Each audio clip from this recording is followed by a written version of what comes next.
ya le dijo al doctor, no, quiero que me cheques bien, o sea, no nada más el blood, porque that's when it came out. So then it's like, what? Muchas veces, por ejemplo, ahorita también le habían dicho eso. Y lo mandaron a hacer otro estudio y salió inconclusive porque el hombre seguía, no sé cuántos stages hay, no sé si so let's say he had like one before like the last. Ya que si tienes últimas como que ya ven la cosa va a hacer.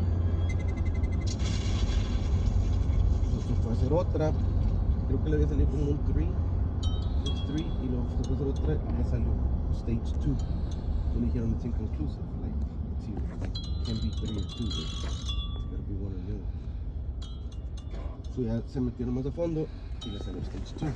Que le dijeron pues como que darle cuidado, pero que todavía tiene medicina.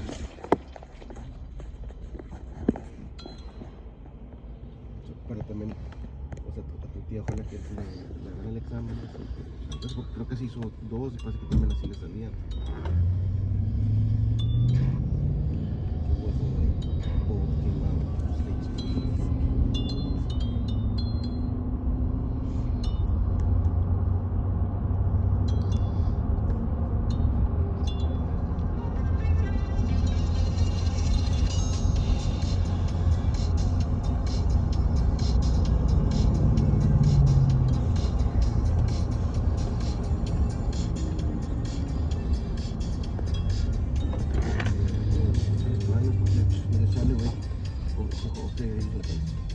¿Qué?